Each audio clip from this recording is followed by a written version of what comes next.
संत ज्ञानेश्वर माऊलींची पालखी सातारा जिल्ह्यातील फलटण मुक्कामी होती आणि त्यानंतर आजचा मुक्काम जो आहे तो या पालखीचा बरड या ठिकाणी असणार आहे। आणि बरड या ठिकाणच्या पालखी स्थळावर पाहिलं तर पालखीच्या अनुषंगानं ही तयारी जी आहे ती सुरू असल्याचं आपल्याला पाहायला मिळतंय। थोड्याच वेळात बरड येथील या पालखी स्थळावर ही पालखी दाखल होईल आणि आजचा मुक्काम जो आहे तो या पालखीचा खरं तर या पालखी तळावर असणार आहे। आणि त्या अनुषंगाने पाहिलं तर हे सर्व कर्मचारी जे आहेत त्या पालखीचा जो शामियाना आहे ते उभारण्याचं काम या ठिकाणी सुरू असल्याचं पाहायला मिळतंय। दरवर्षी आषाढी पालखी सोहळ्यात प्रत्येक मुक्कामी श्री माऊलींच्या सेवेसाठी या शामियाना उभारण्याचं काम जे आहे ते अंकलीकर म्हणजे बेळगावचं जे अंकली गाव आहे तेथील श्री शितोळे सरकार अंकलीकर यांच्याकडून सेवार्थ हा शामियाना दरवर्षी उभारला जातो। ज्या ठिकाणी पालखी मुक्कामी असते त्या ठिकाणी अशा प्रकारे अंकलीचे हे सर्व कारागीर येतात आणि हा शामियाना उभारण्याचं काम करत असतात। श्रीमंत श्री शितोळे सरकार आणि त्यांचे वंशज ही सेवा गेल्या अंदाजे 200 वर्षापासून अखंड स्वखर्चाने करत आहे। श्री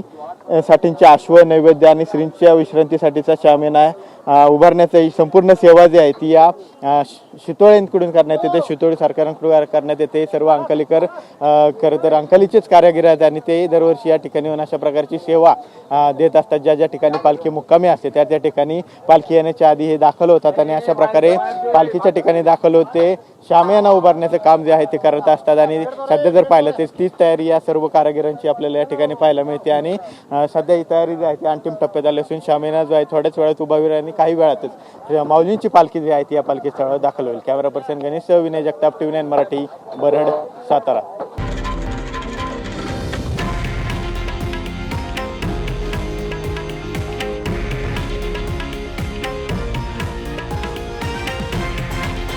हे आहे देशातील नंबर 1 न्यूज नेटवर्क आणि आपण पाहत आहात TV9 मराठी, एकमेव।